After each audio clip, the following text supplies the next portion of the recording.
share with you some hymn stories. So the background, the who, what, where, why, when of how these pieces came together and began to find their way into the Christian adventure. We're basing this on a book called Then Sings My Soul, 150 of the World's Greatest Hymn Stories by Robert Morgan. And we start tonight with Leaning on the Everlasting Arms. The idea for this song came from Anthony Showalter, principal of the Southern Normal Musical Institute in Dalton, Georgia. Showalter, a Presbyterian elder, was a well-known advocate of gospel music. He published over 130 music books with combined sales of 2 million copies, and he became known through the South for his singing schools in local churches. Showalter took a personal interest in his students and enjoyed keeping up with them as the years passed. One evening in 1887, he was leading a singing school in a local church in Hattsville, Alabama. After dismissing the class for the evening, he gathered his materials and returned to his boarding house. 2 letters had arrived, both from former pupils. Each of the young men was heartbroken, having just lost their wife. Professor Showalter went to the Bible looking for a verse to comfort them. He selected Deuteronomy 33:27. The eternal God is your refuge, and underneath are the everlasting arms. And he pondered these verses, and these words then came to mind.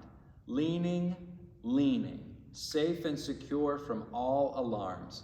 Leaning, leaning, leaning on the everlasting arms. He scribbled replies to his bereaved friends, then reaching for another piece of paper, he wrote to his friend, hymnist Elisha Hoffman.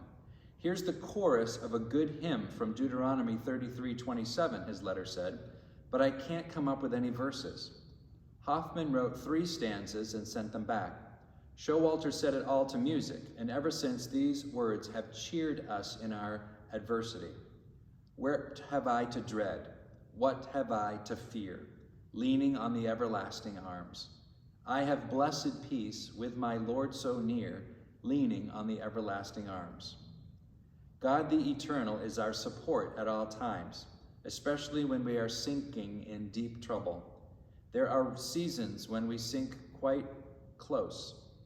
Dear child of God, even when you are at your lowest, underneath are the everlasting arms. That's a quote from Charles Spurgeon. Leaning on the everlasting arms. What a fellowship, what a joy divine, leaning on the everlasting arms. What a blessedness, what a peace is mine, leaning on the everlasting arms. Leaning, leaning safe and secure from all alarms. Leaning, leaning, leaning on the everlasting arms. Oh, what sweet to walk in the pilgrim way, leaning on the everlasting arms. Oh, how bright the path grows from day to day, leaning on the everlasting arms. What have I to dread? What have I to fear? Leaning on the everlasting arms. I have blessed peace with my Lord so near, leaning on the everlasting arms.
Trust and Obey.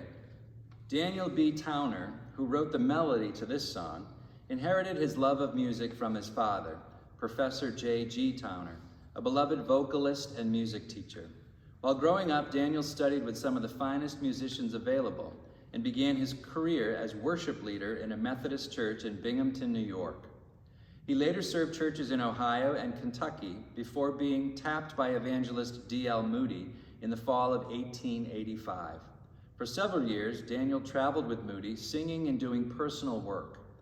He once explained how this hymn came to be written.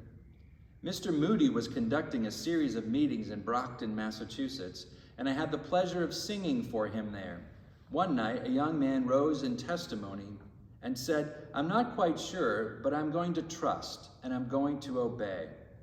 I just jotted that sentence down and sent it in with the little story to Reverend J.H. Sammis, a Presbyterian minister.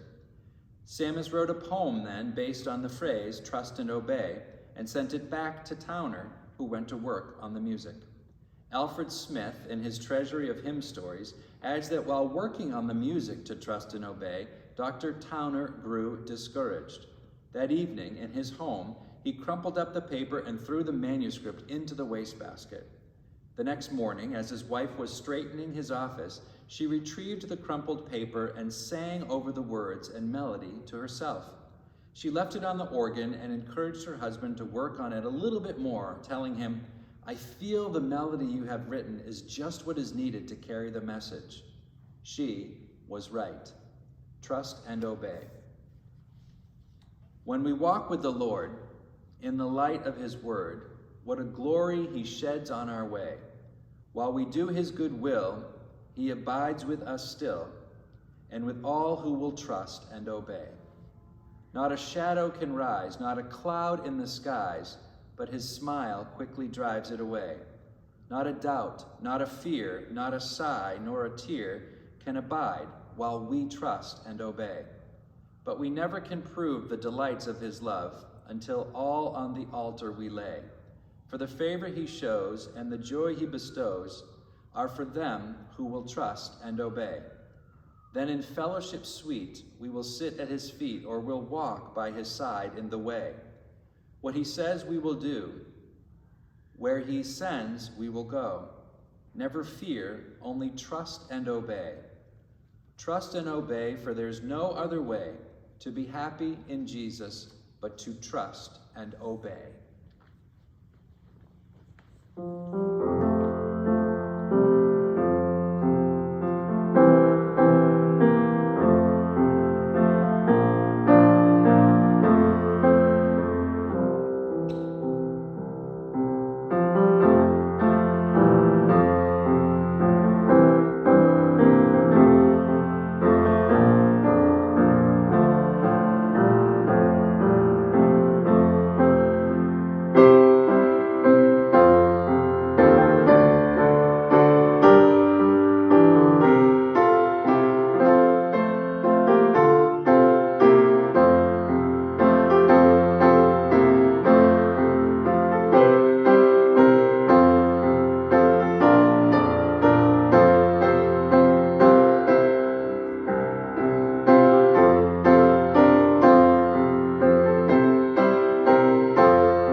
This is my Father's world.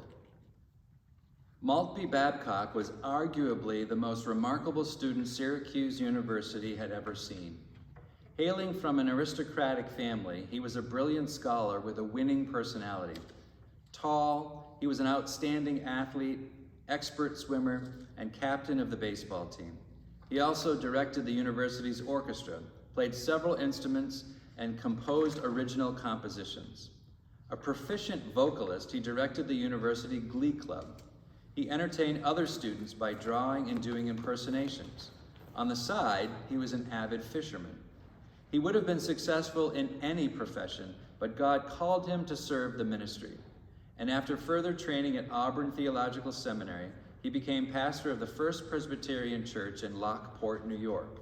It was a beautiful area, midway between Lake Erie and Lake Ontario, not far from Niagara Falls, and Maltby enjoyed hiking and running in the hills outside town.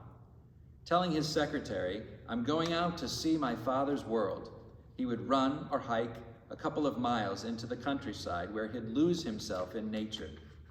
It was during his pastorate at Lockport that he wrote a 16-stanza poem, each verse beginning with the words, "This is my father's world." In 1886, Maltby was called to the Brown Memorial Church in Baltimore. While there, he traveled widely and was in great demand on college campuses. He was a fresh, engaging speaker who never failed to stimulate his students. This is my father's world. This is my father's world, and to my listening ears, all nature sings and around me rings the music of the spheres. This is my father's world. I rest me in the thought of rocks and trees, of skies and seas, his hand the wonders wrought. This is my father's world. The birds their carols raise. The morning light, the lily white, declare their maker's praise. This is my father's world. He shines in all that's fair. In the rustling grass, I hear him pass. He speaks to me everywhere. This is my father's world. Oh, let me never forget that though the wrong seems oft so strong, God is the ruler yet. This is my father's world. The battle is not done. Jesus who died shall be satisfied, and earth and heaven be one.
God will take care of you.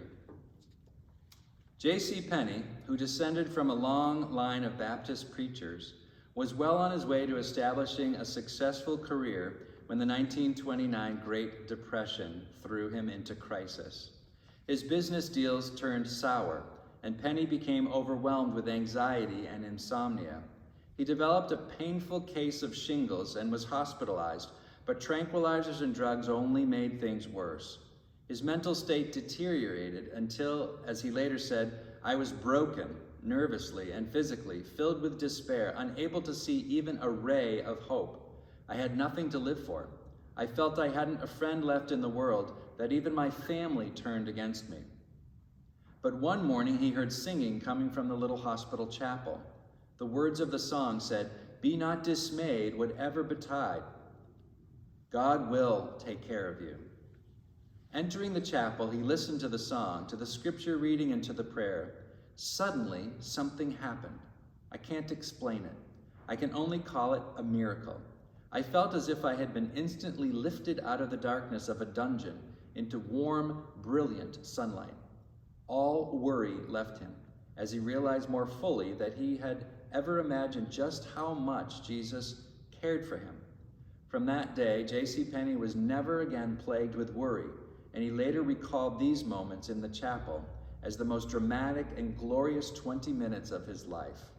He later became one of America's greatest retail merchants. On a Sunday in 1904, Sevilla Martin was in Leicestershire, New York, where her husband, Walter, was compiling a collection of hymns for the Practical Bible Training School. They were planning to travel to another town that day, for Martin had a preaching engagement. Sevilla woke up sick, and Martin was about to cancel his plans when their young child piped up and said, "Oh, Daddy, you don't have to stay home because of Mother. God will take care of us." Martin proceeded to the train station and fulfilled his appointment. When he returned, Sevilla handed him the words of "God will take care of you," which she had written while he was gone. Going to his little organ, Martin composed the music, and it was first published in the songbook he was compiling for the school. God will take care of you. Be not dismayed, whatever betide, God will take care of you. Beneath his wings of love abide, God will take care of you. God will take care of you through every day, over all the way. He will take care of you. God will take care of you. Through days of toil, when heart doth fail, God will take care of you. When dangers fierce your path assail, God will take care of you. All you may need, he will provide. God will take care of you. Nothing you ask will be denied. God will take care of you. No matter what may be the test, God will take care of you. Lean, weary one, upon his breast. God will take care of you.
His eye is on the sparrow.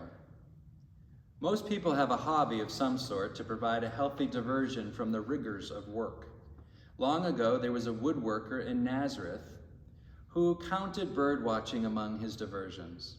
We can make that assumption because Jesus later referred frequently to bird life in his sermons, saying things like, "Are not 2 sparrows sold for a copper coin, and not one of them falls to the ground apart from God's will? Look at the birds of the air, for they neither sow nor reap nor gather into barns, and yet God feeds them. Are you not of more value than they? Consider the ravens. Do not fear, you are of more value than many sparrows." It was this theme that caused the author of God Will Take Care of You to write, a year later, another great hymn of God's care, His Eye is on the Sparrow. Sevilla Durfee Martin was a Canadian by birth, born on August 21st, 1869 in Nova Scotia. She became a school and music teacher, but then married Dr. Walter Martin, an evangelist, and she gave up teaching to travel with him and assist in his meetings. This is her account of the writing of this song. Early in the spring of 1905, my husband and I were sojourning in Elmira, New York. We contracted a deep friendship with a couple by the name of Mr. and Mrs. Doolittle, true saints of God. Mrs. Doolittle had been bedridden for nearly 20 years. Her husband was an incurable cripple who had to propel himself to and from his business in a wheelchair. Despite their afflictions, they lived happy Christian lives, bringing inspiration and comfort to all who knew them. One day, while we were visiting with the Doolittles, my husband commented on their bright hopefulness and asked them for the secret. Mrs. Doolittle's reply was simple. "His eye is on the sparrow, and I know he watches me." The beauty of this simple expression of boundless faith gripped the hearts and fired the imagination of Dr. Martin and me. The hymn, "His Eye is on the Sparrow," was the outcome of that experience. The day after writing the song, she mailed it to the famous gospel composer, Charles Gabriel, who penned the music. His eye is on the sparrow. Why should I feel discouraged? Why should the sadness come? Why should my heart be lonely and long for heaven and home? When Jesus is my portion, my constant friend is he. His eye is on the sparrow, and I know he watches me. His eye is on the sparrow, and I know he watches me. Whenever I am tempted, whenever clouds arise, when song gives place to sighing, when hope within me dies, I draw the closer to him. From care he sets me free. His eye is on the sparrow, and I know he watches me. His eye is on the sparrow, and I know he watches me.